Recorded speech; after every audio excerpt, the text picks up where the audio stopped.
Audio কথনে সবাইকে স্বাগতম। আজকে আমি শুরু করতে যাচ্ছি সুনীল গঙ্গোপাধ্যায়ের একটি উপন্যাস। উপন্যাসটির নাম হলো অচেনা মানুষ। উপন্যাসটি আমি 3টি পর্বে ভাগ করে পড়ব। আজকে আমি শুরু করছি প্রথম পর্ব দিয়ে।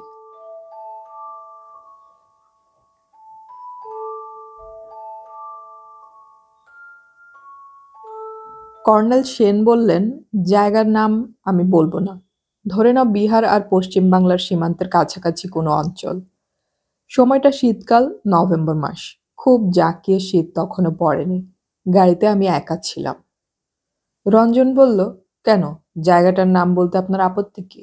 পটভূমিকা সম্পর্কে ভালো ধারণা না হলে গল্প জমে না। কর্নেল সেন চুরুটের ছাই ঝাড়লেন। তারপর বললেন, প্রথম কথা, এটা গল্প নয়। আমি ঠিক গল্পের মতন গুছিয়ে বলতেও পারবো না, যদিও অনেক সত্যি ঘটনা গল্পের চেয়েও রোমাঞ্চকর হয়। কিন্তু লেখকেরা যেরকম কায়দা কানুন করে আগাগোড়া সাসপেন্স বজায় রাখতে পারেন, সেরকম ক্ষমতা তো আমার নেই। আমি ঠিক যেরকম দেখেছিলাম সেই রকম ভাবেই বলে যাব। তাছাড়া জায়গাটার নাম ধাম আমি বলতে চাই না, কারণ যে ঘটনা আমি বলতে যাচ্ছি তার মধ্যে এমন অনেক লোকজনের নাম থাকবে যারা অনেকেই এখনো বেঁচে আছেন। তাদের চিনিয়ে দেওয়া ঠিক রুচিসম্মত হবে না। আমি অবশ্য নামটাম বদলেই বলবো ঘটনাটা।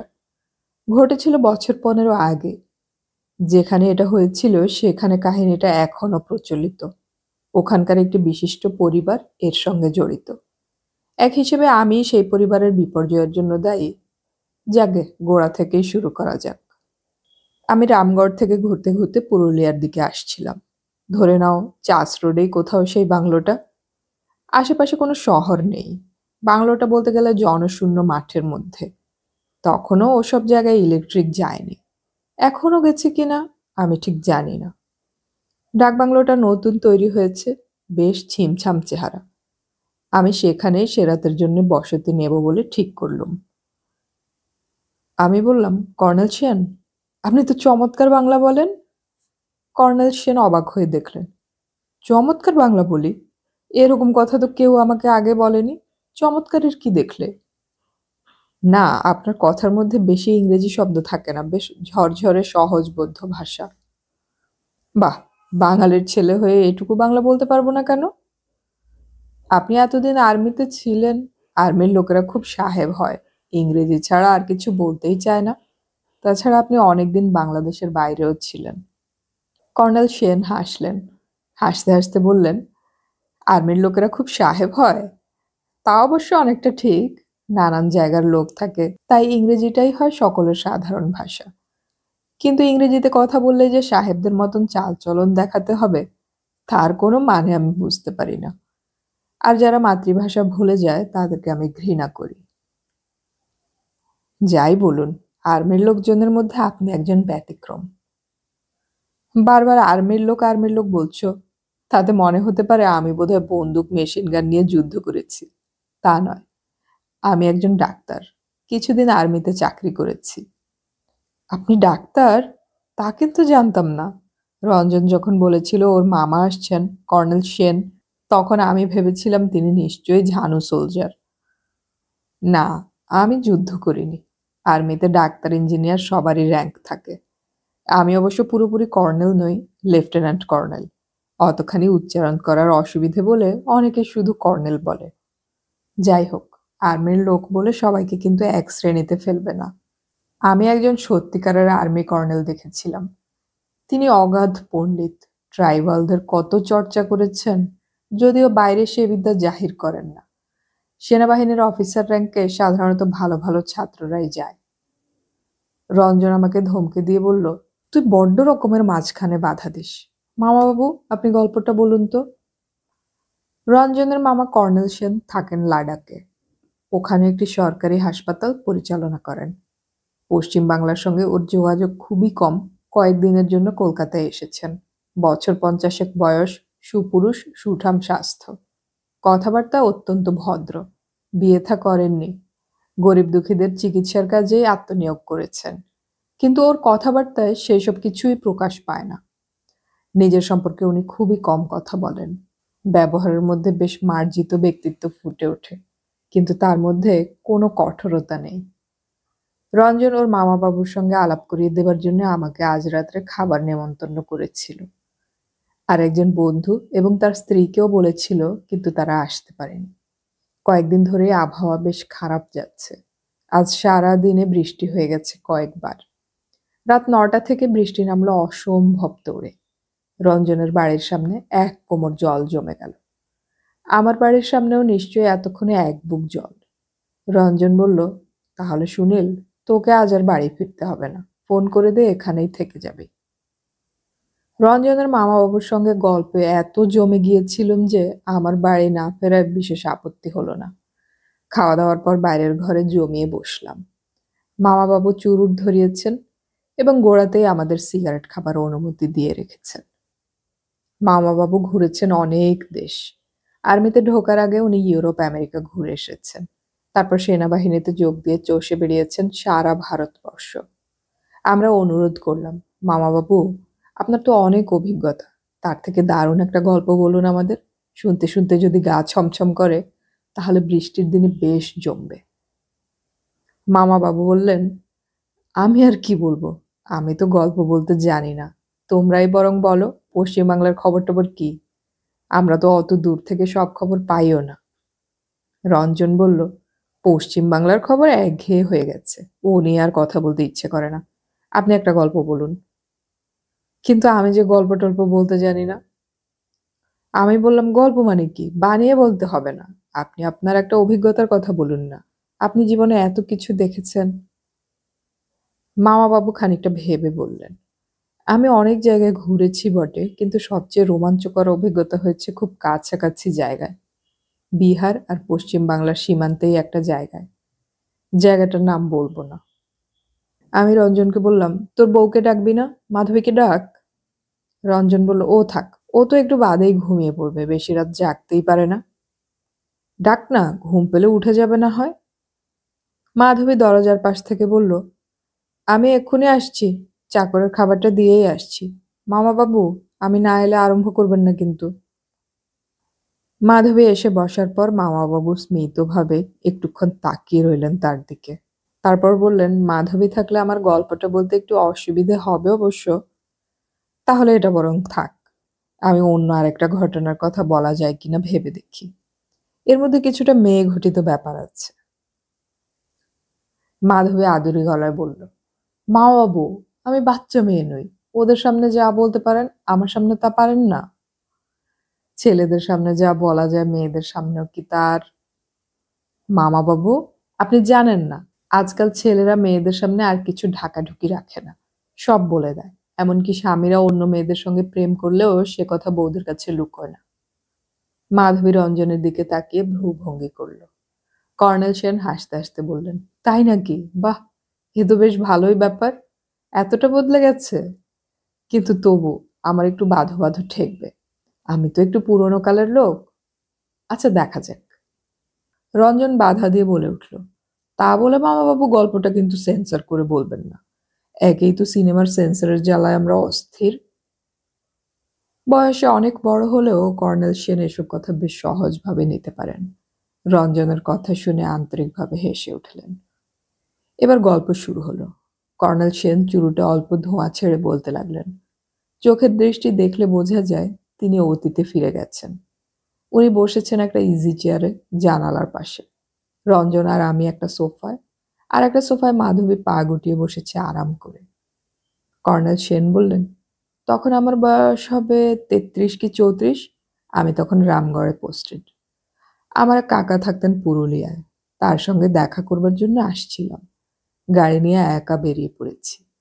অনেক পথঘাট তখন নতুন তৈরি হচ্ছে, ঠিকমতো পথের হদিশই পাওয়া যায় না। এক একজন এক একটা ভুল রাস্তা দেখিয়ে দেয়। ঘন্টা ৬ পথ, কিন্তু বেলা ১২টাতে বেরিয়েও অনেক ঘুরতে হলো। রাত ৯টার সময়ও বিহারের সীমানা পার হতে পারিনি। রাস্তা একেবারেই ফাঁকা, আলো নেই।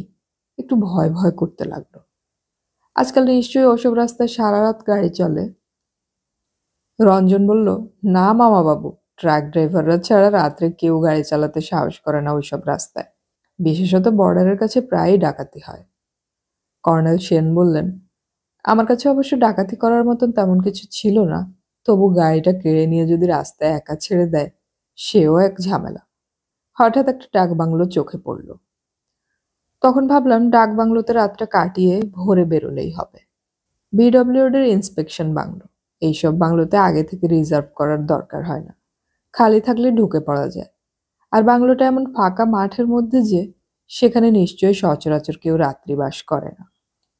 কর্নেল সেনের চুরুটটা নিভে গিয়েছিল, তিনি সেটা ধরাবার জন্য একটু থামলেন। সেই সুযোগে আমি আর রঞ্জন সিগারেট ধরিয়ে নিয়ে চোখাচোখি করলাম। আমি আর রঞ্জনও বহু বাংলোতে থেকেছি, আমাদেরও অনেক অভিজ্ঞতা আছে। দেখা যাক রঞ্জনের মামা বাবুর অভিজ্ঞতাটা কি ধরনের। কর্নেল সেন বললেন, গাড়িটা ঢুকিয়ে দিলাম ডাক বাংলোর কম্পাউন্ডে। সেখানে ইলেকট্রিক নেই, বারান্দায় হ্যাজাক জ্বলছে, ঘর তালাবদ্ধ, জনমনুষ্য দেখা গেল না। চৌকিদার চৌকিদার বলে দুবার হাঁক দিলাম, কোনো সাড়া শব্দ নেই। বোঝাই গেল এইসব ডাক বাংলোতে কালে ভদ্রে কেউ আসে, এত রাত্রে বোধহয় কেউই আসে না। চৌকিদারটাতে আড্ডা মারতে গেছে, কিংবা নেশা টেশা করে হয়তো ঘুমিয়ে আছে। কারোর কোনো সাড়া শব্দ না পেয়ে ভাবলাম চলে যাব কিনা, কিন্তু সারাদিন ঘুরে তখন আমার খুবই ক্লান্তি এসেছে, তার উপর একটা জ্বর জ্বর ভাব। এদিকে টিপ টিপ করে বৃষ্টি নামলো হঠাৎ। শীতকালের বৃষ্টিতে জানোই তো কিরকম শিরশিরে শীত করে। কপালে হাত দিয়ে মনে হলো জ্বরই এসেছে। এখন শরীর চাইছে বিছানা। ডাক বাংলোর চারপাশটা একটু ঘুরে দেখতে গেলাম। ডাক বাংলোটা দেখেই মনে হয়েছে নতুন তৈরি করা হয়েছে, বছর খানেকও হবে না, সবকিছুই ঝকঝক করছে। একটু দূরে একটা টালির ঘর, সাধারণত এরকম ঘরে চৌকিদার থাকে। সেখানে গিয়ে দেখি সে ঘরের দরজাটাও বন্ধ। দুবার ঠেলা দিলাম, আবার ডাকলাম চৌকিদারকে, কোনো সাড়া নেই। দরজাটা ভেতর থেকে বন্ধ, নিশ্চয়ই ভেতরে কেউ আছে, কিন্তু খুলছে না। বেশ কয়েকবার ধাক্কাধাক্কি করলাম দরজায়, তাতে কুম্ভকর্ণেরও ঘুম ভেঙে যাবার কথা, কিন্তু চৌকিদারটা উঠল না। মহা বিরক্তিকর অবস্থা। দরজা ভেতর থেকে বন্ধ যখন, তখন ঘরের মধ্যে নিশ্চয়ই মানুষ আছে, অথচ আমার ডাকে সাড়া দিলে না কেন? এ নিয়ে একটা সন্দেহ আমার মনে জাগা উচিত ছিল, কিন্তু সেই সময় আমি ও ব্যাপার নিয়ে মাথাই ঘামাইনি। শরীর ভালো ছিল না, মেজাজও ভালো ছিল না। সেখান থেকে চলে আসছি, হঠাৎ চোখে পড়লো ডাকবাংলোর পেছনে দেয়াল ঘেঁষে একটা লোক দাঁড়িয়ে আছে। লোকটার গায়ের রং কুচকুচে কালো, ঠিক যেন অন্ধকারে মিশে আছে। বেশ লম্বা বলিষ্ঠ দেহ। জিজ্ঞেস করলাম, কে ওখানে? তুমি চৌকিদার নাকি? লোকটা কোনো সাড়া দিল না। আমি এগিয়ে গেলাম। লোকটি তখন নিচু হয়ে মাটি থেকে কি যেন খুঁজছে। আমি তার সামনে গিয়ে বললাম, এই চৌকিদার কোথায়? লোকটা মুখ তুলে বলল, আমিই চৌকিদার। প্রচন্ড রাগ হলো। ধমক দিয়ে জিজ্ঞেস করলাম, তুমি চৌকিদার তো এতক্ষণ সাড়া দাওনি কেন? হুজুর, আমি কানে শুনতে পাই না।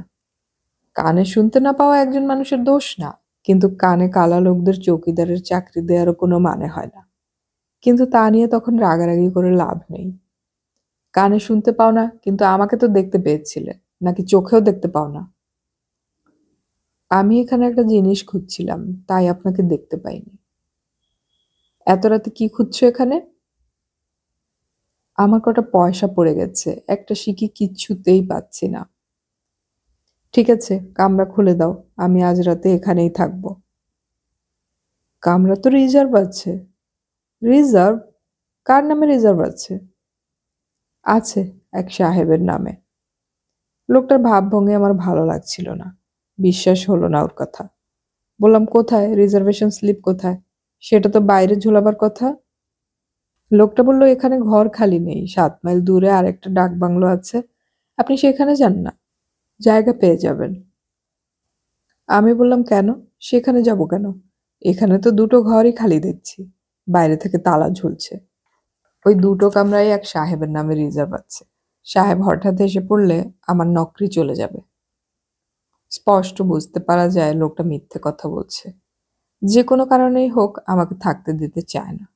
এক ধমক দিয়ে বললাম, রিজার্ভ আছে? কই সেই চিঠি দেখাও। লোকটা চুপ করে বাইরে দাঁড়িয়ে রইল। এতক্ষণ আমার সব কথা সে বেশ শুনতে পাচ্ছিল, কিন্তু এখন আবার কালা সেজে গেল। জেদ চেপে গেল আমার। আমি বললাম, দেখাও স্লিপ, কথা শুনতে পাচ্ছ না? আমার পরনে সামরিক বাহিনীর পোশাক। সেই সময় আমি আমার মোটা গোঁফ রাখতাম, সুতরাং আমাকে হেলাফেলা করতেই পারে না। বুঝতেই পারলাম লোকটা ভয় পেয়েছে, নির্বোধ চোখে তাকিয়ে রইল। আমি বললাম, যাও চাবি নিয়ে এসো। যদি রিজার্ভ করা থাকে এত রাতে কেউ আসবে না। আমি কাল সকালেই চলে যাব, ঘর খুলে দাও। পাশাপাশি দুটো ঘর, সামনে টানা বারান্দা, বৃষ্টি চেপে এসেছে। আমি দৌড়ে বারান্দায় উঠলাম। চৌকিদারটা চাবি আনতে গেছে তো গেছেই, আসার আর নাম নেই। খালি ডাকবাংলোটা খুলে দিতে ওর আপত্তির কারণটা আমি কিছুতেই বুঝতে পারলাম না। ও তো আমার কাছে কিছু বকশিশ পাবেই, তাছাড়া যদি খাবার দাবারের ব্যবস্থা ভালো করে দেয় তারও কিছু ভাগ পাবে। আবার ডাকলাম চৌকিদারকে, কিন্তু সত্যিই যদি কানে কালা হয় তাহলে শুনতে পাবে না। এই বৃষ্টির মধ্যে ওকে যদি আবার ডাকতে যেতে হয়। বেশ কয়েক মিনিট কেটে গেল, চৌকিদার তখনও এলো না। ও কি আমাকে এখানেই সারা রাত দাঁড় করিয়ে রাখতে চায়? বারান্দায় একটা চেয়ারও নেই যে বসবো। চারপাশে ঘুটঘুটে অন্ধকার, বেশিক্ষণ তাকিয়ে থাকলে চোখ ব্যথা করে। একবার ভাবলাম মাইল ৭ দূরে যখন আরেকটা বাংলো আছে তখন সেটাতেই যাব কিনা। এই বিদঘুটে বাংলোর চাইতে সেটা নিশ্চয়ই ভালো হবে। কিন্তু এই চৌকিদারটা যেন দূরে অন্ধকারে দাঁড়িয়ে লক্ষ্য করছে আমি চলে যাই কিনা। আমি ঠিক করলাম এখানেই থাকবো। গলা চড়িয়ে হাঁক দিলাম, চৌকিদার। শেষ পর্যন্ত লোকটি এলো চাবি নিয়ে, সেই সঙ্গে রেজিস্টার বুক। সেটা খুলে দেখলাম মাস দেড়েক আগে একজন সার্কেল অফিসার এসেছিলেন সপরিবারে। তারপর আর কেউ আসেনি। অনেক সময় অবশ্য বাইরের লোক এলে এরা খাতায় নাম এন্ট্রি করে না, টাকা নিজেই নিয়ে নেয়। আমার বেলায় অবশ্য খাতাটা আগেই এনেছে, সম্ভবত আমার সামরিক পোশাক দেখে। ওর আসতে এত দেরি হলো কেন? এ কথা জিজ্ঞেস করার আগেই লোকটা বলল, হুজুর, চাবি খুঁজে পাচ্ছিলাম না। যে লোক কানে শুনতে পায় না এবং সময় মতন চাবি খুঁজে পায় না সে ডাক বাংলোর চৌকিদার হিসেবে খুবই অযোগ্য। লোকটির চেহারা দেখলে কিন্তু খুব বোকাশোকা মনে হয় না। যাই হোক, আমি ঠিক করলাম আর মেজাজ গরম করব না। একটা মাত্র রাতই তো কাটাবার ব্যাপার। আমি লোকটিকে বললাম, এখানে তো বিশেষ কেউ আসেই না দেখছি। তুমি এটা রিজার্ভ আছে বলে আমাকে মিথ্যে কথা বলছিলে কেন? না হুজুর, একটা চিঠি এসেছিল, আমি খুঁজে পাচ্ছি না। ঠিক আছে, তুমি ঘর খোলো। দুটো তো ঘর রয়েছে, তাছাড়া আমি কাল সকালেই চলে যাব। লোকটি একটি ঘর খুলল, সেই ঘরটা অবশ্য ভালোই। আমার কোনো অসুবিধা হবার কথা নয়, তবু আমি জিজ্ঞেস করলাম, পাশের ঘরটা কিরকম, খোলো তো। হুজুর, ও ঘরটা পরিষ্কার করা নেই। আমি আর কথা বাড়ালাম না। আমার সঙ্গে শুধু একটা সুটকেস, মালপত্র কিছু একটা বিশেষ নেই, বিছানাও নেই। আমার ধমক খেয়ে লোকটি কম্বল বার করে দিল। তোমার নাম কি? রামদাস। ঠিক আছে, তুমি কিছু খাবারের ব্যবস্থা করতে পারবে? না হুজুর, খাবারের ব্যবস্থা কিছু নেই, এখানে কিচ্ছু পাওয়া যায় না। যারা এখানে আসে তারা কি খায়? কাছাকাছি গ্রাম নেই? আছে, ২ মাইল দূরে। এত রাতে সেখানে কিছু পাওয়া যাবে না। তুমি অন্তত একটু চা বানিয়ে দিতে পারবে? চা, দুধ কিছুই নেই। স্পষ্ট বুঝতে পারলাম লোকটি আমার সঙ্গে কোনো সহযোগিতাই করতে চায় না। বকশিসের লোভও নেই ওর। আমার অবশ্য খিদে খুব একটা ছিল না, কিন্তু ১ কাপ গরম চা পেলে ভালোই লাগতো। তাছাড়া খাবার পাওয়া যাবে না শুনলেই খিদে পেতে শুরু করে। রামদাসের উপর রাগ আমার ক্রমশ বাড়ছিল। ওর নামে কমপ্লেন করা উচিত। খালি থাকতেও যদি ডাকবাংলোয় এসে দরকারের সময় জায়গা পাওয়া না যায় কিংবা খাবারের ব্যবস্থা না থাকে তাহলে এগুলো তৈরি করার মানে কি? তাছাড়া লোকটি যদি আমার সঙ্গে একটু ভালোভাবে কথা বলতো তাহলেই আমি ওকে ক্ষমা করতে পারতুম। কিন্তু লোকটা সবসময় গুম মেরে আছে, কিছু জিজ্ঞেস করলে ভালো করে উত্তরও দেয় না। রঞ্জন হঠাৎ বলে উঠল, মা বাবু, আপনার বোধহয় ডাক বাংলো সম্পর্কে বেশি অভিজ্ঞতা নেই, নইলে ওরকম বাংলোয় আপনার থাকা উচিত হয় কি? মাধবী বলল, আপনার ভয় করছিল না? অত ফাঁকা জায়গায় চৌকিদারটা পাজি। কর্নেল সেন হেসে জিজ্ঞেস করলেন, কেন ভয় কেন? আমার সঙ্গে তো দামি জিনিসপত্র বিশেষ কিছু ছিল না। তাছাড়া মিলিটারির লোকে এমনি ভয় পায়। রঞ্জন বলল, আমি জানি, ওই রকম বাংলোয় এমন সব ঘটনাই ঘটে। রঞ্জনকে বাধা দিয়ে আমি বললাম, তুই চুপ কর তো। ওইখানে নিশ্চয়ই সেরকম একটা কিছু ঘটেছিল। নইলে উনি এই বাংলোর অভিজ্ঞতার কথাটাই বা বলবেন কেন? মাধবী তাড়াতাড়ি বলে উঠল, এটা ভূতের গল্প নয় তো? কেন, ভূতের গল্প হলে তোমার আপত্তি আছে? তাহলে কাল সকালে শুনবো। ভূতের গল্প আমার রাত্রিতে শুনতে ভালো লাগে না। রঞ্জন তার স্ত্রীকে বলল, তাহলে খুকুমণি তুমি শুতে যাও না, কে তোমাকে আটকে রেখেছে? এটা নির্ঘাত ভূতের গল্প। আমি রঞ্জনকে বললাম, চুপ কর না, গল্পটা শুনতে দে। কর্নেল সেন বললেন, আমি এরকম ফাঁকা জায়গায় অনেকবার একা রাত কাটিয়েছি। ভূত টুতের দেখা পাওয়ার খুব ইচ্ছে ছিল, কিন্তু দুঃখের বিষয় কখনো দেখা হয়নি। তবে ভূতের ভয় পেয়েছিলাম একবার। এক্ষুনি বলছি সেই কথা। সেদিন সেই বাংলোতে চৌকিদারের ব্যবহার আমার খুব অদ্ভুত লেগেছিল। ও যেন আমাকে ওখান থেকে তাড়াতে পারলে বাঁচে। ওর কাছ থেকে কোনো সাহায্যই পাওয়া যাবে না। বিরক্ত হয়ে বললাম, ঠিক আছে তুমি যাও। তারপর চৌকিদার চলে যাওয়ার পর আমি ঘরের দরজা বন্ধ করে শুয়ে পড়লাম। কিন্তু ঘুম আমার আসতে চায় না। খালি পেটে সহজে ঘুম আসতে চায় না। একবার দরজা খুলে বাইরে এলাম। বৃষ্টি থেমে গেছে। গাড়িটার সব দরজা লক করা আছে কিনা দেখলাম। চৌকিদারের ঘরে তখন আলো জ্বলছে। কম্পাউন্ডের মধ্যে ঘুরে বেড়ালাম খানিকক্ষণ। চারিদিকে অসম্ভব চুপচাপ।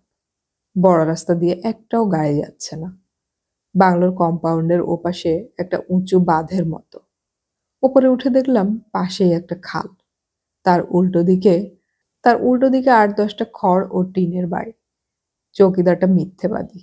ও বলেছিল প্রায় ২ মাইল দূরে গ্রাম, অথচ এত কাছেই তো বাড়ি রয়েছে। ফিরে এলাম নিজের ঘরে। কেন জানি না খুব অস্বস্তি লাগছে। কিছুতেই শুতে ইচ্ছে করছে না।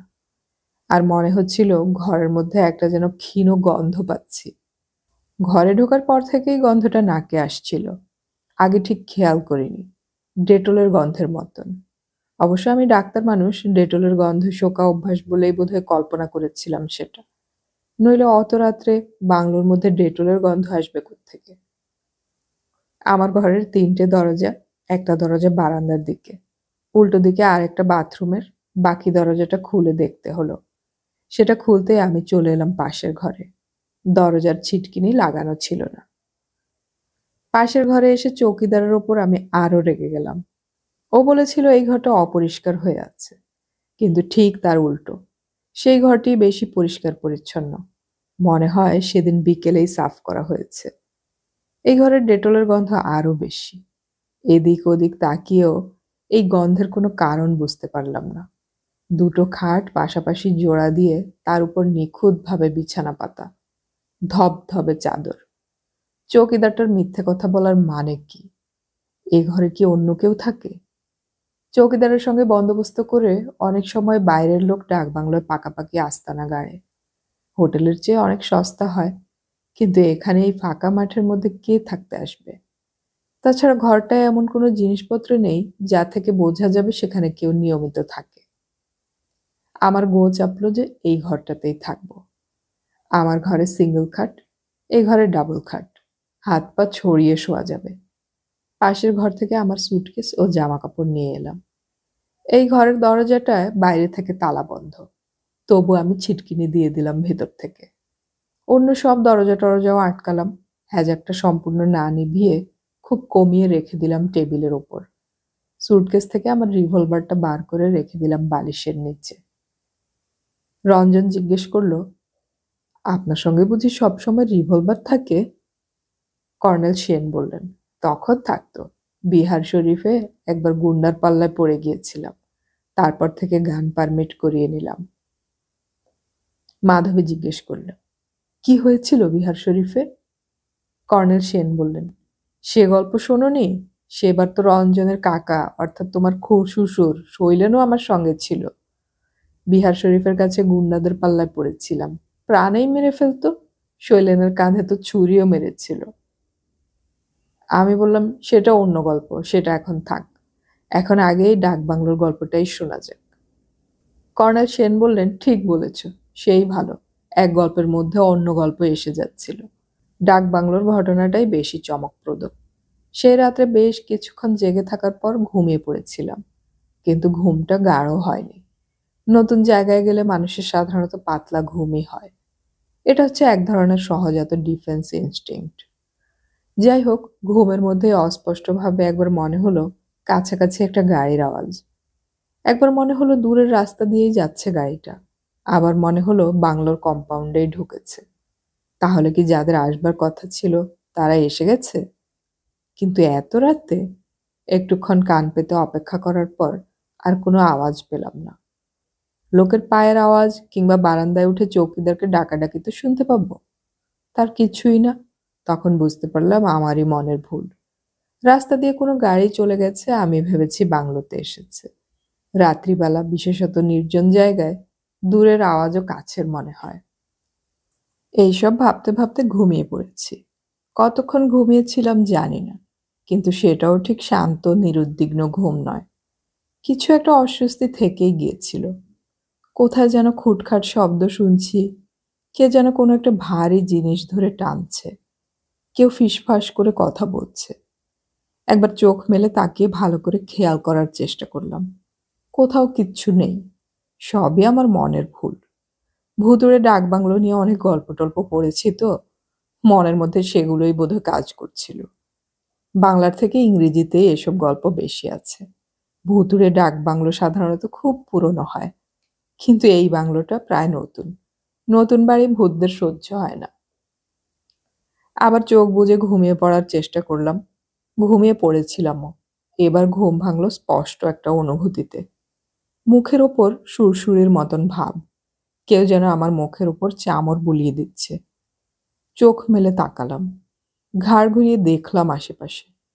কোথাও কিচ্ছু নেই। এটাও আমার মনের ভুল ছাড়া আর কি বা হবে? তাহলে হয়তো স্বপ্ন দেখেছি। কিন্তু এরকম অদ্ভুত স্বপ্ন দেখবার মানে কি? রাত দুপুরে আমার মুখে চামর বোলাতে আসবে কে? ভূতের কি আর খেয়ে দেয়ে কাজ নেই?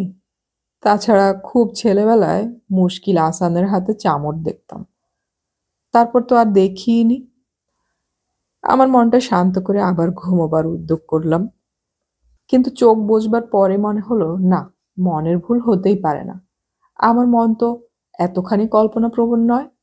স্পষ্ট অনুভব করেছি আমার মুখে চামরের মতন কিছু একটা ছোঁয়া লেগেছে। এটা একটা বাস্তব অনুভূতি। অর্থাৎ সত্যি এরকম কোনো জিনিস আছে এই ঘরের মধ্যে। কি হতে পারে? কোনো পাখি টাখি নয় তো? চোখ খুলে তাকালাম আবার। এই ঘরের মধ্যে পাখি কি করে আসবে? ব্যাপারটা যতক্ষণ না কোনো নিষ্পত্তি করতে পারছি ততক্ষণ আর ঘুম আসবে না।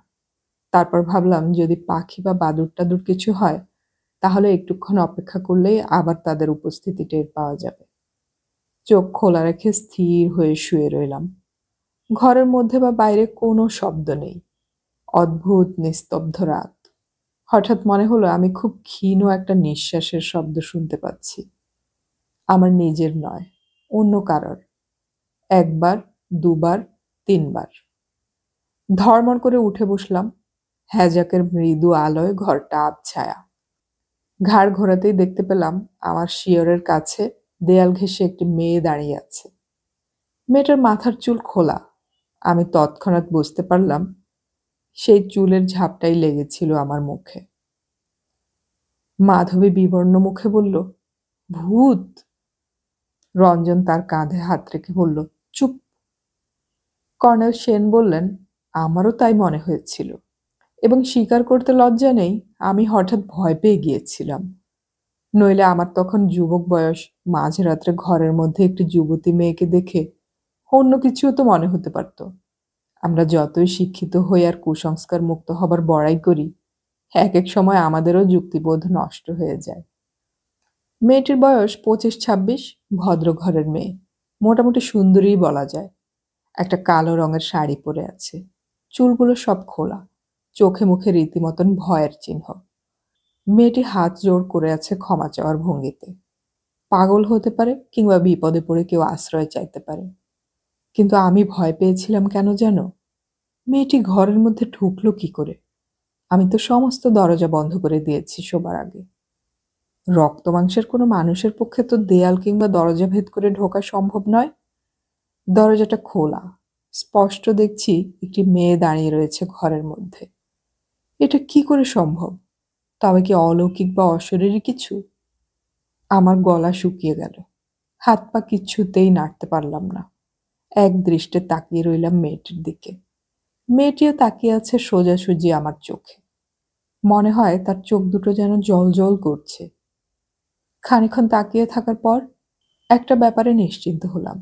আর যাই হোক, ভূত নয়, রক্ত মাংসেরই মেয়ে, হয়তো পাগল কিংবা ডাইনি জাতীয় কিছু। নিজেকে একটু সামলে নিয়ে আমি জিজ্ঞেস করলাম, কে কে আপনি? সেই অস্পষ্ট আলোতেও মনে হলো মেয়েটির ঠোঁট কাঁপছে, কিন্তু কিচ্ছু বলল না। আমি আবার জোরে জিজ্ঞেস করলাম, কে আপনি? শুনুন। মেয়েটি কথা শেষ করলো না, হঠাৎ একটা দৌড় লাগালো। দৌড় শুরু করতে আমি ভেবেছিলাম ও বুঝি আমার উপর ঝাঁপিয়ে পড়বে, নখ দিয়ে আমার চোখ অন্ধ করে দেবে। ভয়ে আমি মুখ ঢেকে ফেলেছি। মেয়েটি কিন্তু দৌড়ে পাশের ঘরে চলে গেল মাঝখানের দরজা দিয়ে। ওই দরজাও তো আমি বন্ধ করেছিলাম। ভয়ে আমার বুক রীতিমতন ঢিপ ঢিপ করছে। কিছুতেই সামলাতে পারছি না নিজেকে। এ কথাগুলো স্বীকার না করলে মিথ্যে বলা হতো। আমি ভীতু লোক নই, কিন্তু সেদিন ভয় পেয়েছিলাম ঠিকই। মেয়ের বদলে ঘরের মধ্যে পুরুষ মানুষকে দেখলে বোধহয় ভয় পেতাম না। হঠাৎ রিভলভারটার কথা মনে পড়ল। মনে পড়তেই সাহস ফিরে এলো কিছুটা। বালিশের তলা থেকে রিভলভারটা বের করে খাট থেকে নামলাম। প্রথমে আমার পা দুটো কাঁপছিল খুব, আস্তে আস্তে সেটা কমলো। একবার ইচ্ছে হলো কোনো রকমে গিয়ে দরজাটা বন্ধ করে আবার শুয়ে পড়ি, কিন্তু আবার এটাও অনুভব করলুম মনের এই ভীরুতা না কাটাতে পারলে সারা জীবন একটা লজ্জা থেকে যাবে। ব্যাপারটা শেষ পর্যন্ত দেখা দরকার। একটা রক্ত মাংসের মেয়েই তো, তাকে এতটা ভয় পাবার কি আছে? হ্যাজ একটা বাড়িয়ে দিয়ে সেটা বাঁ হাতে নিয়ে এলাম পাশের ঘরে। মেয়েটি সেই ঘরেই অপেক্ষা করছিল। আমি খাট থেকে নেমে দু এক পা এগোতেই স্পষ্ট বুঝতে পারলাম সে দৌড়ে বেরিয়ে গেল বাইরে। ওখানে দাঁড়িয়ে সে লক্ষ্য করছিল আমাকে। ও ঘরের দরজাও খোলাই ছিল, কেননা আমি ছিটকিনি খোলার শব্দই পাইনি। শুধু দরজার একটা পাল্লায় আওয়াজ হলো ধড়াম করে। পাশের ঘরে এসে আমি চুপ করে দাঁড়ালাম। তক্ষুনি বাইরে না বেরিয়ে দেখতে লাগলাম দরজাগুলো। কোনো দরজাই ভাঙা নয়। তাহলে ছিটকিনি খুলল কি করে? আমি প্রত্যেকটা বন্ধ করেছি, নাকি করিনি? অনেক সময় বেশি সাবধানী হতে গেলে আসল ব্যাপারেই ভুল হয়ে যায়। আমি যে একবার বাইরে গিয়েছিলাম, তারপর ভেতরে ঢুকে দরজা কি আর বন্ধ করিনি? তা প্রায় অসম্ভবই বলা যায়। অথচ মেয়েটি ঢুকলো কি করে ভেতরে? দরজা না ভেঙে বা দেয়াল ভেদ করে তো কেউ ঘরে ঢুকতে পারে না। কিংবা বাইরে থেকে ছিটকিনি খোলার কোনো উপায় আছে? এই সমস্যার সমাধান আমি আজও করতে পারিনি। ঘরের ভেতরে দাঁড়িয়েই আমি জিজ্ঞেস করলাম, আপনি কে? কি জন্য এসেছেন? বাইরে থেকে কোনো উত্তর এলো না, কোনো শব্দ নেই। সব মিলিয়ে ব্যাপারটা অলৌকিক বলেই বিশ্বাস করতে ইচ্ছে হয়। তখন আমার উচিত ছিল ভালো করে দরজা জানালা আবার বন্ধ করে এসে শুয়ে পড়া, মন থেকে ব্যাপারটা একেবারে মুছে ফেলা। কিন্তু এই যে একবার ধারণা হয়ে গেল ছিটকিনি বন্ধ থাকা সত্ত্বেও দরজা দিয়ে মেয়েটি ঢুকেছে, তাহলে তো আর বন্ধ করলেও আবার ঢুকতে পারে। কোনো রক্তমাংসের মানুষের পক্ষে যে বন্ধ দরজা না ভেঙে কিংবা দেয়াল ভেদ করে আসা সম্ভব নয়, এই যুক্তিবোধটা আমার দুর্বল হয়ে গিয়েছিল। আমি বাইরের বারান্দায় চলে এলাম। সেখানেও কেউ নেই। তবু আমি চিৎকার করলাম, কে? কে ওখানে? কোনো সাড়া নেই। তখন আমার চোখ পড়লো আমার গাড়িটার ঠিক পেছনেই আর একটা জিপ গাড়ি দাঁড়িয়ে আছে। অস্পষ্ট অন্ধকারে আগে সেটা আমি দেখতে পাইনি। তাহলে তো আর অলৌকিক বলে মনে করা যায় না। একটা জলজ্যান্ত জিপ গাড়ি তো সত্যিই দাঁড়িয়ে আছে, এবং গাড়ি যখন আছে তাতে নিশ্চয়ই কেউ এসেছে। বারান্দায় সিঁড়ি দিয়ে দু এক পা নেমে গিয়ে দেখলাম জিপ গাড়িটা খালি, ভেতরে কেউ নেই। যারা এসেছে তারা গেল কোথায়? কোনো সাড়া শব্দ নেই কেন? ডান দিকে তাকিয়ে দেখলাম চৌকিদারের ঘরে তখনও আলো জ্বলছে। বেশ চেঁচিয়ে ডাকলাম, চৌকিদার, চৌকিদার! চৌকিদার তো আগেই বলে রেখেছে যে সে কানে শুনতে পায় না, সুতরাং তার সাড়া না দেবার অধিকার আছে। কিন্তু চৌকিদারের ঘরে নিশ্চয়ই অন্য কেউ না কেউ আছে। আমি প্রথম যখন দরজা ধাক্কা দিয়েছিলাম, তখন ওর দরজাটা ভেতর থেকে বন্ধ ছিল। ওর বউটাও হতে পারে, কিন্তু সে তো শুনতে পারে আমার চিৎকার। সে ডেকে দিতে পারছে না। এত রাত্রে ওর ঘরে আলো জ্বলছেই বা কেন? জিপ গাড়িটার কাছে গিয়ে পরীক্ষা করে দেখবার জন্য আমি এসেছিলাম। এমন সময় মনে হলো জিপ গাড়িটার পেছন থেকে কিছু একটা শব্দ হলো। এই প্রথম আমি অন্যভাবে সতর্ক হয়ে উঠলাম। জিপ গাড়িটার পেছনে কেউ লুকিয়ে আছে এবং নিশ্চয়ই কোনো দুষ্টু বদমাইশ লোক। আমার ডাকে যখন সাড়া দিচ্ছে না তখন ওদের কুমতলব থাকাই স্বাভাবিক। আমার হাতে রিভলভার ছিল, কিন্তু ওরা জিপের পেছন থেকে খুব সহজেই আমাকে গুলি করতে পারে। আমি মাথা নিচু করে তাড়াতাড়ি ফিরে এলাম ঘরের মধ্যে। দরজার আড়ালে দাঁড়িয়ে জিজ্ঞেস করলাম, আপনারা কে? কথা বলছেন না কেন? এবারও কেউ সাড়া দিল না। এই সাড়া না দেওয়ার ব্যাপারটাই আমার কাছে সবচেয়ে অস্বাভাবিক লাগছিল। চৌকিদারকে ডেকেও সাড়া পাওয়া গেল না। মাঝরাত্রে যারা জিপে করে আসে তারাও সাড়া দেয় না। কিন্তু ওদের যদি চুরি করার মতলব থাকে, তাহলে আমি যখন বাইরে বেরিয়েছিলাম তখন ওরা আমাকে সহজেই ঘায়েল করতে পারত। একলা মেয়েটাকে প্রথমে ঘরের মধ্যে পাঠিয়ে আমাকে বাইরে টেনে এনেছে। যাই হোক, এরা ডাকাত হলেও আমাকে একাই আত্মরক্ষা করতে হবে। স্পষ্ট বোঝা যাচ্ছে চৌকিদারের কাছ থেকে কোনো সাহায্যই পাওয়া যাবে না। খালের ওপারে কয়েকটা ঘরবাড়ি আছে বটে, কিন্তু এখান থেকে চেঁচালেও তারা শুনতে পাবে না, কিংবা শুনতে পেলেও সাহায্য করতে আসবে কিনা সন্দেহ। সাধারণত কেউ আসে না। দরজার আড়ালে দাঁড়িয়ে নজর রাখলাম জিপ গাড়িটার ওপর। গাড়িটার পেছনে মানুষের নড়াচড়া আর ফিসফাস কথা শোনা যাচ্ছে একটু একটু। ওরা কজন আছে? সেই মেয়েটাও কি গিয়ে ওখানে লুকিয়েছে? মেয়েটাকে দেখে আর যাই হোক, ডাকাত দলের সঙ্গিনী বলে মনে হয়নি, বরং ওর মুখে বেশ একটা ভয়ের চিহ্ন দেখেছিলাম। আমাকে কিছু একটা বলতেও চেয়েছিল। শুনুন বলেই আর শেষ করতে পারেনি, ছুটে পালিয়েছে। কি ওদের মতলব? যদি ডাকাত হয় তাহলে আমাকে আক্রমণ করার সুযোগ পেয়ে ওরা ছেড়ে দিল কেন? আমার ডাকে সাড়া দিচ্ছে না কেন? কতক্ষণ এভাবে দাঁড়িয়ে থাকা যায়? দরজার ছিটকিনিটা খিল লাগিয়ে দিলাম। সে ঘরের খাটখানায় এনে ঠেকিয়ে দিলাম দরজার কাছে। তারপর চলে এলাম পাশের ঘরে। মাঝখানের দরজাটা বন্ধ করে টেবিলটা টেনে এনে সেখানে আটকে দিলাম। বাথরুমের দরজাটার সামনে পরপর দাঁড় করিয়ে দিলাম দুটো চেয়ার। আমার কাছে 24টা বুলেট আছে। যদি কেউ দরজা ভেঙে ঢোকার চেষ্টা করে তাহলে বেশ কিছুক্ষণ লড়াই করতে পারা যাবে। অন্তত দু একজন ঘায়েল না হয়ে আমাকে কিছুই করতে পারবে না। এইসব চেয়ার টেবিল টানাটানি করার সময় আমার সবচেয়ে বেশি রাগ হচ্ছিল চৌকিদারটার উপর। ওর সঙ্গে নিশ্চয়ই ডাকাত দলের যোগ সাজস আছে। কিন্তু তাহলে আবার ও আমাকে এই ডাকবাংলোয় থাকতে বারণ করেছিল কেন? এত রাত্তিরে ওর ঘরে আলোই বা জ্বলছে কেন? চৌকিদারের ব্যবহারটাই বেশি রহস্যময়। যাই হোক, তখন কিন্তু আমার আর সেরকম ভয় করছিল না। আমি রীতিমতন যুদ্ধের জন্য তৈরি হচ্ছিলাম। বাইরের দিকে দরজাটা সবচেয়ে ভালোভাবে গার্ড করা দরকার। এ ঘরে দুটো খাট আছে। দুটো খাটকেই টেনে এনে যদি দরজার সঙ্গে দিয়ে দেয়া যায় তাহলে অনেকটা দুর্গের মতো হবে। বিছানাটা পাট করে রেখে আমি একটা খাট প্রথমে টেনে সরাতে গেলাম। একটু সরাতেই দেখলাম তলায় একটা ডেড বডি। মাধবী চেঁচিয়ে উঠল, কি? কর্নেল সেন নির্লিপ্তভাবে বললেন, একটা ডেড বডি। একজন পুরুষ মানুষ, বছর 30 বয়স, পাজামা ও পাঞ্জাবি পরা, সুপুরুষ বলা যায়। মেঝেতে একটা চাদর পেতে তার মৃতদেহটি শোয়ানো। রক্ত টক্ত কিছুই নেই, সব ধুয়ে মুছে পরিষ্কার করা। লোকটির চোখ চেয়ে আছে। হঠাৎ দেখলে তাকে মৃত বলে মনে হবে না। কিন্তু আমি তো ডাক্তার মানুষ, আমি এক পলক তাকিয়েই তার মুখে মৃত্যুর চিহ্ন দেখতে পেলাম। তখন আমি বুঝতে পারলাম কেন একটু আগে ঘরের মধ্যে ডেটলের গন্ধ পাচ্ছিলাম। রক্তটক্ত সব ধুয়ে ডেটল দিয়ে ঘর মোছা হয়েছে। লোকটির জামাটামা তখনও ভিজে ভিজে। বুলেটের গর্তটা ঠিক বুকের মাঝখানে নয়, গলার কাছে।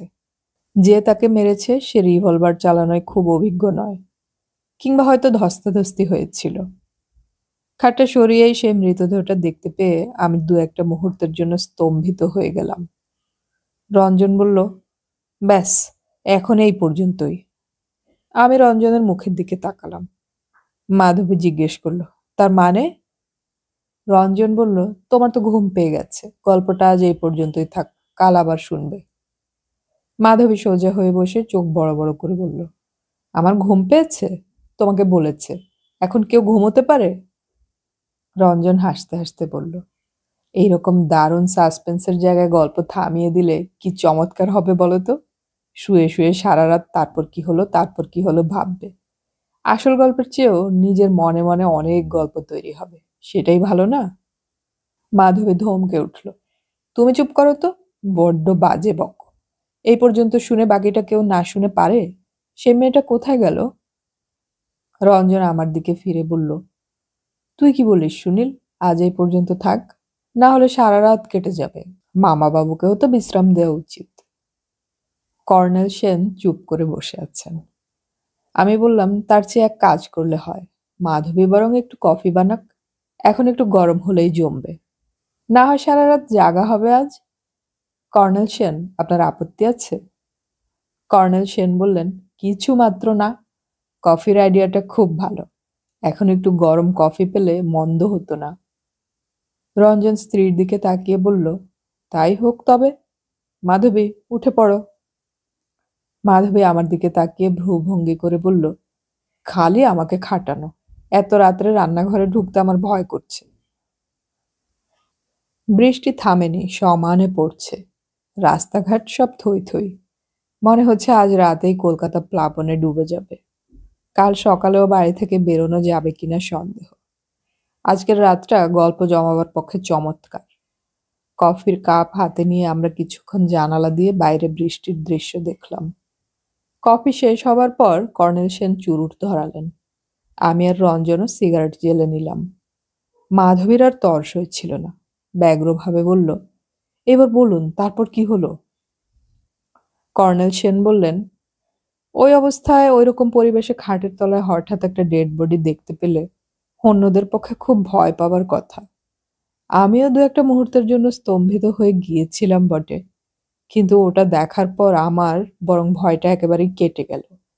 আগে যে অলৌকিক কিছু বা ভূত টুত সম্পর্কে মনের মধ্যে একটু ছমছমে ভাব হয়েছিল, সেটা আর রইল না। আমি ডাক্তার মানুষ, আমার কাছে ডেড বডি একটা রিয়েলিটি। অর্থাৎ একটা মানুষের মৃতদেহ দেখলেই মনে হয় যে তার মৃত্যুর একটা কারণ আছে। সে কিছুক্ষণ আগে বেঁচে ছিল। একটা মৃতদেহ হঠাৎ দেয়াল ভেদ করে আসে না, বা হঠাৎ উবেও যায় না। তখন গুন্ডা বদমাইশদের চিন্তাই আমার মধ্যে প্রবল হয়ে উঠল।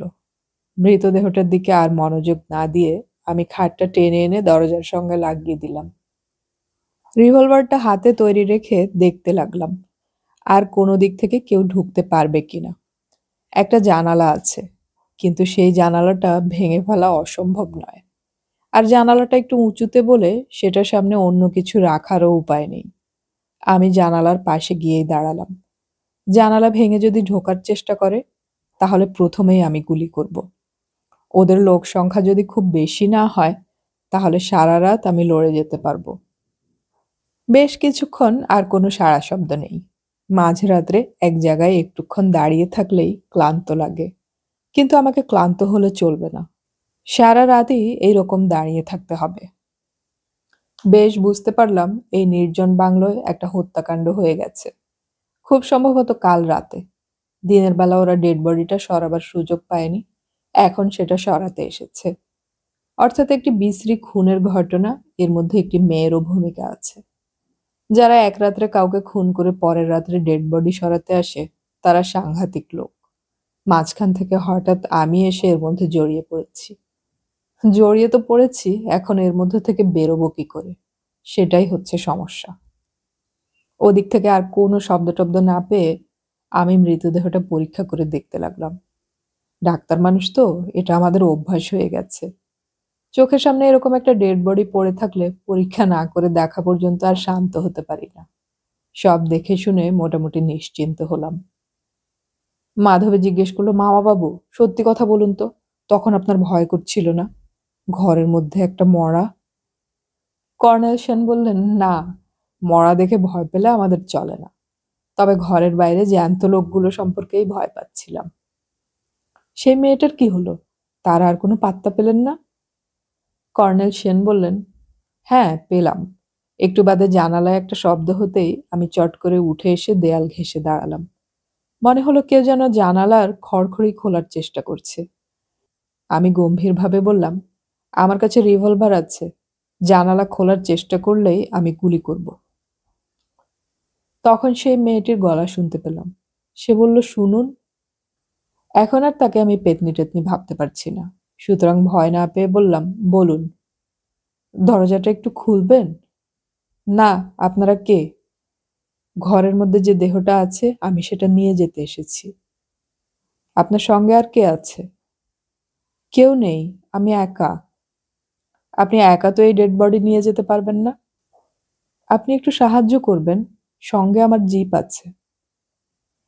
এটা বুঝতে আমার একটু অসুবিধা হলো না যে মেয়েটির সঙ্গে অন্য লোক আছে, একজন বা তারও বেশি। তাদের নড়াচড়ার শব্দও আমি শুনতে পেয়েছি, কিন্তু ওরা মেয়েটিকে প্রথমে এগিয়ে দিচ্ছে বিশেষ কারণে। চৌকিদারের কাছ থেকেই হোক বা আমার গাড়িটা থেকেই হোক, ওরা বুঝতে পেরেছিল যে আমি মিলিটারির লোক, সুতরাং আমার কাছে বন্দুক রিভলভার থাকবেই। ওরা এটা নিশ্চয়ই বুঝতে পারেনি যে আমি একজন ডাক্তার। যাই হোক, ওরা ভেবেছে মিলিটারির লোক সাধারণত মাথা গরম হয়, ওদের মধ্যে কোনো পুরুষকে সামনে দেখতে পেলেই প্রথমেই হয়তো গুলি করতে পারি। একটি মেয়েকে দেখলে আর যাই হোক, প্রথমেই কোনো পুরুষ মানুষ গুলি ছুটতে পারে না। যে কোনো উপায়ে হোক, আমার ঘরের দরজা খুলে ওরা মেয়েটিকে ভেতরে পাঠিয়েছিল। মেয়েটি একলাই বোধহয় ডেড বডিটা টেনে নিয়ে যেত, তার আগে সে দেখে গিয়েছিল আমি জেগে আছি কিনা। সেই সময় তার চুল এসে লেগেছিল আমার মুখে। যাই হোক, আমি জেগে উঠবার পর মেয়েটি যদি খুব কান্নাকাটি করে কোনো একটা গল্প বানিয়ে বলতো, আমি হয়তো বিশ্বাসও করে ফেলতাম। আমার তখন যা বয়স, সেই বয়সের ছেলেরা যুবতী মেয়েদের কথা সহজেই বিশ্বাস করতে চায়। বিশেষত মেয়েদের চোখের জল দেখলে তো কথাই নেই। কি ঠিক বলছি না? মেয়েটা যদি কান্নাকাটি করে একটা রোমহর্ষক গল্প বানিয়ে বলতে পারতো, তাহলে ওকে হয়তো আমি সাহায্যও করতে পারতাম। একা কোনো মেয়ে বিপদে পড়লে লোকে কিছুটা অন্যায়ের ঝুঁকি নিয়েও তাদের সাহায্য করতে চায়, কিন্তু মেয়েটি তার পার্ট ভালো করে প্লে করতে পারেনি। ঘরের মধ্যে ওকে যখন আমি দেখলাম, তখন ও দেয়াল ঘেঁষে হাত জোড় করে বলছিল, শুনুন। তারপর কথা শেষ করতে পারেনি, দৌড়ে পালিয়ে যায়। তখনই আমি সাবধান হয়ে গেলাম। এখনো জানালার ওপাশে দাঁড়িয়ে মেয়েটি ভালো করে অভিনয় করতে পারছে না, কথা বলতে গিয়ে থেমে যাচ্ছে। কেউ যেন পাশে থেকে তাকে শিখিয়ে দিচ্ছে। আমি জিজ্ঞেস করলাম, আপনি কে? মেয়েটি বলল, সে কথা আপনার জেনে দরকার নেই। আমার স্বামী হঠাৎ আত্মহত্যা করেছেন, আমি তার ডেড বডিটা নিয়ে যেতে এসেছি। আত্মহত্যা করলেও পুলিশে খবর দিতে হয়, খবর দিয়েছেন? আপনি এর মধ্যে জড়াবেন না, আপনি দরজাটা খুলে দিন, আমি ওকে নিয়ে যাই, তারপর আপনার সঙ্গে এর কোনো সম্পর্ক থাকবে না। আমি তখন বললাম, ঠিক আছে, বাইরে সারা রাত অপেক্ষা করুন, সকালবেলা দেখা যাবে কি করা যায়। মেয়েটি আবার বলল, আপনি শুধু শুধু ব্যাপারটা জটিল করছেন। আমি ডেড বডিটা নিয়ে গেলে আপনার কথা কেউ জানতে পারবে না। কর্নেল সেন একটু থামলেন, তারপর আমাদের দিকে তাকিয়ে জিজ্ঞেস করলেন, আচ্ছা, তোমরাই বলো তো, তখন আমার কি করা উচিত ছিল? আমার কি দরজা খোলাই উচিত ছিল? রঞ্জন বলল, নিশ্চয়ই না। ওই রকম অবস্থায় দরজা খোলা তো পাগলামি। খুনের ব্যাপারে আপনি একজন সাক্ষী হয়ে গেলেন। ওরা আপনাকেও শেষ করার চেষ্টা করত। মেয়েটাকে আড়াল করে লোকগুলো ঢুকতো। ওদের কাছেও রিভলভার বা বন্দুক নিশ্চয়ই ছিল, কারণ খুনটা হয়েছিল গুলি করে। এমনকি মেয়েটাও আপনাকে গুলি করতে পারত। মেয়েদের বেশি ভালো ভাবার তো কোনো কারণ নেই। মাধবী বলল, কিন্তু মামাবাবু, আপনাকেও তো ওরা জড়িয়ে ফেলার চেষ্টা করতে পারত। ওরা যদি পালিয়ে গিয়ে গোপনে পুলিশে খবর দিত, তাহলে পুলিশ এসে দেখতো ঘরের মধ্যে আপনি একা আর ডেড বডি। কর্নেল সেন বললেন, মাধবী, তুমি এক বিষয়ে ঠিকই বলেছ। যে কোনো সাধারণ লোক ওই অবস্থায় পড়লে ওই রকমই ভাবতে পারত। কিন্তু তুমি ভুলে যাচ্ছ আমি একজন ডাক্তার। এসব ক্ষেত্রে ডাক্তারদের চিন্তাভঙ্গি একটু অন্যরকম হয়। মৃতদেহটি পরীক্ষা করেই আমি বুঝেছিলাম লোকটিকে খুন করা হয়েছে অন্তত 16 থেকে 20 ঘন্টা আগে। পোস্টমর্টেমে সেটা ধরা পড়বেই। তখন মৃত্যুর সময়টা আরো নির্ভুলভাবে বলা যায়। 16 থেকে 20 ঘন্টা আগে আমি ছিলাম এই ডাকবাংলো থেকে অনেক দূরে। সেটা প্রমাণ করতে কোনো অসুবিধা হবে না। সুতরাং খুনের ব্যাপারে জড়িয়ে পড়ার ভয় আমার ছিল না। আমার ভয় ছিল আমি নিজেই না খুন হয়ে যাই। আমি মেয়েটিকে বললাম, আমি দরজা এখন কিছুতেই খুলব না। সকাল পর্যন্ত অপেক্ষা করুন, তারপর দেখা যাবে। মেয়েটি আর কোনো উত্তর দিল না। আমি শুনতে পেলাম সে ফুঁপিয়ে ফুঁপিয়ে কাঁদছে। বেশ কিছুক্ষণ কান্নার পর সে ধরা গলায় বললে, আপনার কাছে আমি ভিক্ষে চাইছি, আপনি আমাকে এইটুকু সাহায্য করবেন না? আমার স্বামীর দেহটা আমাকে নিয়ে যেতে দিন। আমি এখন আর মেয়েটির অভিনয় ভুললাম না। রুক্ষ গলায় বললাম, আপনার স্বামীর দেহ কি কার দেহ সেসব আমি কিছু জানি না, সকালবেলা বোঝা যাবে। এখন আমি দরজা খুলব না।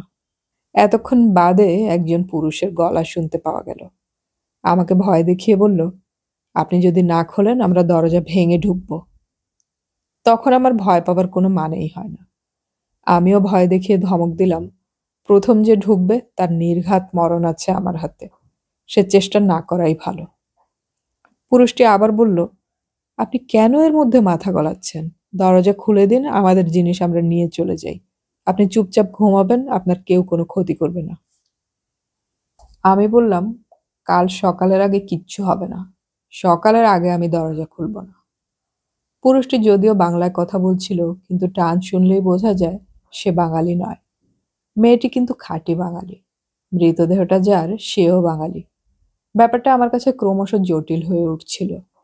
যাই হোক, আমার কথা শুনে লোকটি আর কিছু বলল না। তারপর আবার চুপ। মনে হলো একটু বাদে কে যেন নেমে গেল বারান্দা দিয়ে। আবার কেউ যেন ফিরে এলো। আবার চুপচাপ। আমি উৎকণ্ঠ হয়ে রইলাম। সামান্য শব্দ যেন আমার কান না এড়ায়। কিন্তু মনে হলো জানালা বা দরজা ভাঙার চেষ্টা আপাতত ওরা ত্যাগ করেছে। ওরা অপেক্ষা করছে আমার কোনো দুর্বল মুহূর্তের সুযোগ নেবার জন্য। এমনি ভাবে ঘন্টার পর ঘন্টা কেটে গেল। শেষ পর্যন্ত আমি কি করলাম জানো? শুনলে বোধহয় তোমরা বিশ্বাসই করবে না। আমি ঘুমিয়ে পড়লাম। মাধবী আঁতকে উঠল। হ্যাঁ, ঘুমিয়ে পড়লেন ওই অবস্থায়? কর্নেল সেন বললেন, কি করব, ঘুমের ওপর কি কারোর হাত আছে? ঘন্টার পর ঘন্টা দাঁড়িয়ে থেকে আমি একেবারে অতিষ্ঠ হয়ে উঠেছিলাম। আমার শরীরটাও সেদিন বিশেষ ভালো ছিল না। ঘুমে চোখ টেনে আসছিল। দাঁড়িয়ে থাকতে আর না পেরে আমি দেয়াল ঘেঁষে বসে পড়েছিলাম। তারপর কখন যে এক ফাঁকে ঘুমিয়ে পড়েছি খেয়ালই নেই। ঘরের মধ্যে একটা মরা, বাইরে কতগুলো গুন্ডা বদমাইশ, তার মধ্যেই ঘুমিয়ে পড়লাম। রঞ্জন বলল, ব্যাস এই পর্যন্ত, এবার চলো আমরাও ঘুমিয়ে পড়ি। মাধবী রেগে গিয়ে বলল, তুমি চুপ করো তো, তোমার যদি ঘুম পেয়ে থাকে তো তুমি যাও, আমরা শুনবো। তারপর কি হলো মা বাবু? রঞ্জন বলল, আমার একটুও ঘুম পায়নি, কিন্তু গল্প খুব জমে উঠলে আমার মনে হয় শেষ হলেই তো ফুরিয়ে যাবে। ভালো বই যে কারণে আমি তাড়িয়ে তাড়িয়ে পড়ি। আজ এই পর্যন্ত শোনা হলো, আবার কাল সকালে বাকিটা শুনবো। না হলে কাল সকালে কি করব? যা বৃষ্টি, কাল সকালেও তো বেরোনো যাবে না। মাধবী বলল, কাল সকালে সুনীলদা গল্প বলবে। আজ রাতে আমরা এটা শেষ পর্যন্ত না শুনে শুতেই যাব না। কর্নেল সেন মুচকি হেসে বললেন, এটা শেষ হতে হতে কিন্তু সারা রাত কেটে যেতে পারে। তা হোক, একটুও ঘুম পাচ্ছে না। আমি রঞ্জনকে বললাম, ভাই, আমারও নেশা লেগে গেছে। এই পর্যন্ত শুনে আর থাকা যায় না। ডিটেকটিভ বই পড়তে পড়তে আমি অনেক রাত কাবার করে দিই। কর্নেল সেন বললেন, ডিটেকটিভ বইয়ের মতন এই গল্পে সেরকম কোনো জটিল প্লট অবশ্য নেই। পরে যখন কেস উঠল, রঞ্জন তার মা বাবাকে বাধা দিয়ে বলল, শেষের কথা এখন বলবেন না, আপনি পরপর বলুন।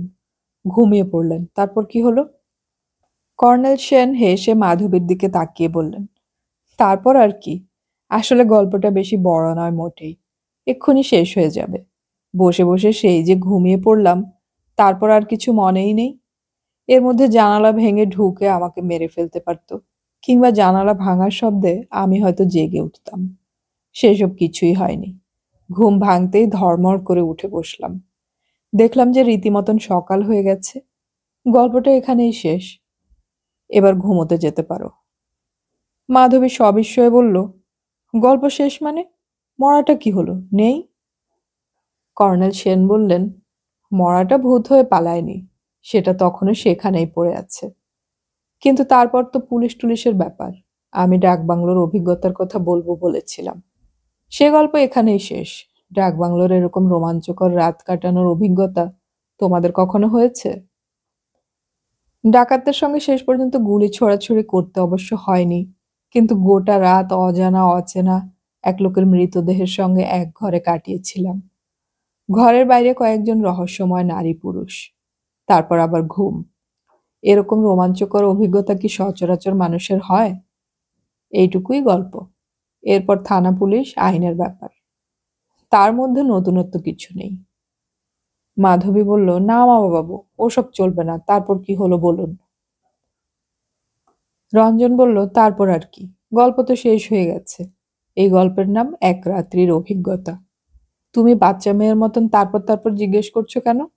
বাচ্চারাই তো গল্প শেষ হবার পরও জিজ্ঞেস করে, তারপর কি হলো, তারপর কি হলো। মাধবী এত চটে গেছে যে চটাস করে এক চড় বসালো। আমিও আর ধৈর্য রাখতে পারছিলাম না। কর্নেল সেনকে জিজ্ঞেস করলাম, গল্প তো শেষ হয়ে গেল, কিন্তু আপনি ও ঘর থেকে বেরোলেন কি করে? ওরা তখনও ছিল না বাইরে? কর্নেল সেন চুরুটের ছাই ঝেড়ে বললেন, আমি অনেকক্ষণ দরজা খুলিনি। তারপর জানালার খড়খড়ি তুলে দেখলাম। দেখতে পেলাম না কাউকে। জিপটাও নেই, তবে আমার গাড়িটা ঠিকই আছে। মনে হলো ওরা চলে গেছে। দিনের আলোয় মৃতদেহটা ভালো করে দেখলাম। লোকটি বিশেষ যন্ত্রণা পেয়ে মরেনি, গুলি লাগার সঙ্গে সঙ্গেই প্রাণ হারিয়েছে। তার চোখে মুখে একটা বিস্ময়ের ছাপ, যেন মৃত্যুর জন্য সে তৈরি ছিল না। রিভলভার বা বন্দুকের গুলি তার গলার কাছ দিয়ে ঢুকে ব্রেনের দিকে চলে গেছে। চেহারা দেখলে মনে হয় লোকটি সাধারণ মধ্যবিত্ত ঘরের। টাকা পয়সার জন্য কেউ তাকে খুন করেছে এমন মনে হয় না। যে মেয়েটি কাল রাত্রিরে এসেছিল, সে কি সত্যি এর স্ত্রী? ডাক বাংলোরই একটা সাদা চাদর দিয়ে মৃতদেহটিকে ঢেকে দিলাম। তারপর সাবান টাবান নিয়ে আমি ঢুকলাম বাথরুমে। বাইরে তখনও কোনো সাড়া শব্দ নেই। আরো কিছুক্ষণ অপেক্ষা করে দরজা খুললাম। ওরা আশেপাশে লুকিয়ে থাকতেও পারে, হয়তো আমাকে ঘর থেকে বার করার জন্য প্রলোভন দেখাচ্ছে। কিন্তু আমি বা কতক্ষণ ঘরের মধ্যে বন্দি থাকব? তখন সকাল প্রায় 8:30 বাজে। রাস্তা দিয়ে মাঝে মাঝে গাড়ি যাচ্ছে, টের পাচ্ছি। দিনের আলোয় অতটা ভয় করে না। রিভলভারটা পকেটে রেখে ঘর থেকে বেরিয়ে এলাম। কেউ কোথাও নেই। বাংলোটার চারপাশ ঘুরে দেখলাম ভালো করে। আর কোনো লুকোনো জায়গা থাকা সম্ভব নয়। রাত্রির আগন্তুকদের তো খুঁজেই পাওয়া গেল না। চৌকিদারটারও কোনো পাত্তা নেই। তার ঘরের দরজাটা খোলা, ভেতরে জিনিসপত্র পড়ে আছে, কিন্তু তার কোনো চিহ্ন নেই কোনোখানে। গতকাল যখন আমি তার ঘরের দরজাটা ঠেলেছিলাম, তখন দরজাটা ভেতর থেকে বন্ধ ছিল, অর্থাৎ তার বউটাও কেউ ছিল। দুজনে সকালবেলা উঠে কোথায় গেল? পালিয়েছে? কাল সন্ধ্যার পর থেকে কিচ্ছু খাওয়া হয়নি। খিদে পেট চিনচিন করছে। সকালে ঘুম থেকে উঠেই আমার চা খাওয়া অভ্যাস। চায়ের তেষ্টায় মরে যাচ্ছি। কি করব কিছুই ভেবে পেলাম না। সবচেয়ে সহজ কাজ ছিল অবশ্য আমার জিনিসপত্র গুছিয়ে নিয়ে আবার গাড়িতে উঠে চম্পট দেয়া, তাই না? রঞ্জন বলল, সেটা আপাতত খুব সহজ মনে হলেও আসলে খুব বুদ্ধিমানের কাজ নয়। পরে ধরা পড়লে অনেক বেশি গুরুতর অভিযোগ। কর্নেল সেন বললেন, কিন্তু পরে ধরা পড়ার সম্ভাবনা খুবই কম। তোমরা ডিটেকটিভ বইতে পড়ো, ছোটখাটো সূত্র ধরে পুলিশ চটপট এক একজনকে গ্রেপ্তার করে ফেলে। আসলে কি তাই হয়? শুধু আমাদের দেশ কেন, বিদেশেও সব সময় হয় না। আমি যদি সকালে উঠে ডাকবাংলো থেকে সরে পড়তাম, তাহলে আর আমার খোঁজ পাওয়ার সাধ্যই ছিল না কারোর। আমাকে কোনো ঝামেলাই পড়তে হতো না। ওই খুনের কোনো কিনারা হতো কিনা তাও সন্দেহ। আশেপাশে কত ফাঁকা জায়গা। আততায়ীরা যদি রাত্রের অন্ধকারে ডেড বডিটা সরিয়ে মাঠের মধ্যে কোথাও গভীর গর্ত করে পুঁতে দেয়, কে আর তার খোঁজ পাবে? টাকা দিয়ে চৌকিদারের মুখ বন্ধ করে রাখা যায়। মাঝখান থেকে আমি এসে পড়াতেই সব গন্ডগোল হয়ে গেল। আমার তখন বয়স কম। সেই সময় ঝামেলা এড়াবার বদলে ঝামেলায় জড়িয়ে পড়তেই বেশি ঝোঁক চাপে। সুতরাং আমি সকালবেলায় উঠে পালিয়ে যাইনি। তাছাড়া একটা নিয়ম আছে, তুমি যদি হত্যা বা এই ধরনের ক্রাইম সংগঠিত হতে দেখো, তাহলে সঙ্গে সঙ্গে পুলিশকে জানানো কর্তব্য। না জানালে আইনের চোখে তুমিও অপরাধী। আজকাল অবশ্য এসব কেউ মানে না। খুন জখম এত বেশি হচ্ছে যে লোকে দেখলেও চোখ ফিরিয়ে থাকে। কিন্তু আমরা পুরোনো কালের মানুষ, আমাদের এথিক্স আলাদা। বাংলোর ঘরে ফিরে এসে আমি ডেড বডিটা আবার ভালো করে পরীক্ষা করে দেখলাম। লোকটির পকেটে কাগজপত্র কিচ্ছু নেই। তার পরিচয় জানবার কোনো চিহ্ন রাখা হয়নি। বুলেটটা তার দেহের ভেতরেই রয়েছে। ঘরের মধ্যে তার ব্যবহৃত একটা জিনিসও নেই। এই রহস্যটার শেষ না জেনে বাংলো থেকে চলে যেতে ইচ্ছে করছে না আমার। গত রাত্রি সেই মেয়েটির পরিচয় জানবার জন্যে ভেতর ভেতর ছটফট করছিলাম। তাছাড়া এরকম অবস্থায় পড়লে সবারই একটু একটু ডিটেকটিভ হবার স্বাদ জাগে। ভেবে ভেবে কোনো কুল কিনারাই পাচ্ছিলাম না। লোকটির সঙ্গে কোনো লাগেজ নেই কেন? ডাক বাংলোয় এসে যদি কেউ ওঠে, বিশেষত স্বামী স্ত্রী, তাদের সঙ্গে তো কিছু জিনিসপত্র থাকবেই। সেগুলো যদি কেউ সরিয়ে ফেলতে পারে, তাহলে ডেড বডিটাই বা অন্য কোথাও লুকিয়ে রাখলো না কেন? কিংবা ফেলে দিতে গিয়েও আবার নিয়ে আসবে কেন? ঘর থেকে আবার বাইরে এলাম। কথা বলার মতন একটা লোক পেলে ভালো হতো, কিন্তু কেউ নেই ধারে কাছে। রাস্তা দিয়ে গাড়ি যাচ্ছে বটে, কিন্তু আমি তো আর হঠাৎ কোনো গাড়িকে জোর করে থামিয়ে বলতে পারি না, "হো মশাই, দেখবেন আসুন, এখানে একটা ডেড বডি পড়ে আছে।" সুতরাং আমাকে থানায় খবর দিতে যেতে হবে। থানা কত দূরে তাও জানি না।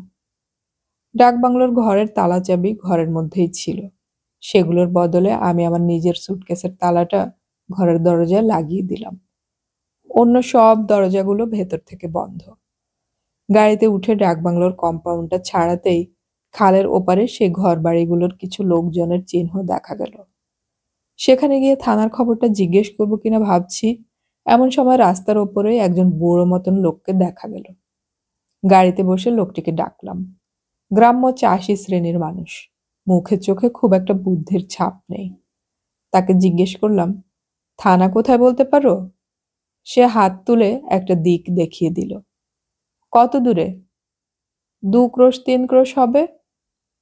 দূরত্ব সম্পর্কে গ্রামের লোকদের ধারণা খুবই অস্পষ্ট। 3 ক্রোশ যখন বলছে, তখন অন্তত মাইল 10 কম নয়।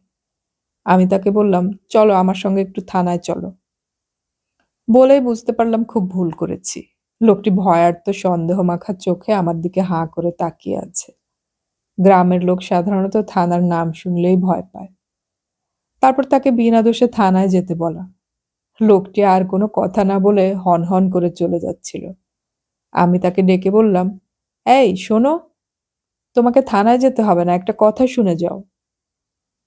পকেট থেকে 5টা টাকা বার করে লোকটির হাতে দিয়ে বললাম, তুমি একটা কাজ করতে পারবে ভাই? আমি যতক্ষণ না ফিরি তুমি ওই বাংলোটা একটু অপেক্ষা করতে পারবে? আমার কিছু জিনিসপত্র রেখে গেলাম। আমি চাইছিলাম বাংলোটার উপর কেউ না কেউ নজর রাখুক, কিন্তু ডেড বডিটার কথা ওকে বলতে পারি না। ওকে ঠিক বোঝানোই মুশকিল।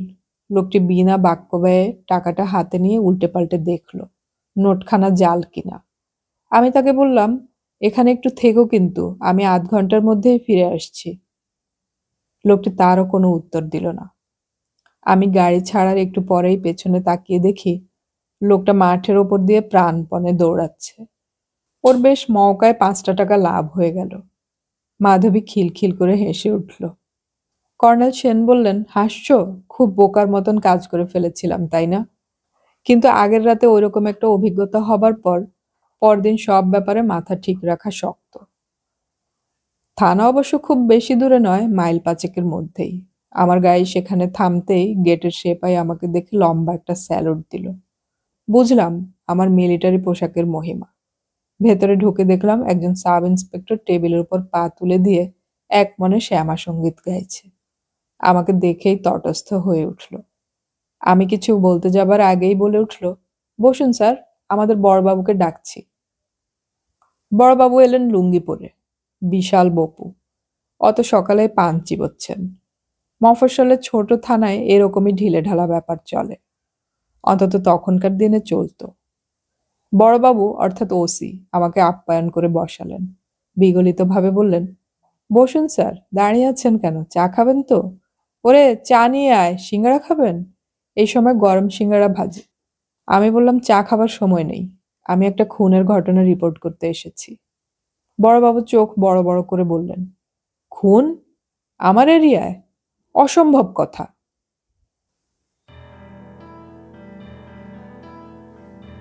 এতক্ষণ আমি পড়ে শোনালাম সুনীল গঙ্গোপাধ্যায়ের লেখা উপন্যাস অচেনা মানুষের প্রথম পর্ব। উপন্যাসের পরবর্তী 2টি পর্ব আমরা খুব শীঘ্রই আপলোড করব, শোনার আমন্ত্রণ রইল। অডিও কথনে আমাদের গল্প পাঠ ভালো লাগলে চ্যানেলটি সাবস্ক্রাইব করে রাখুন এবং বন্ধুদেরকে শেয়ার করুন। আপনাদের কোনো গল্প পাঠের অনুরোধ থাকলে সেটা কমেন্টে জানাতে পারেন, আর আমাদের গল্প পাঠ কেমন লাগছে সেটাও কমেন্টে অবশ্যই জানাবেন। গল্প পড়ি, গল্প শুনি, বাংলা গল্প ছড়িয়ে পড়ুক সবখানে।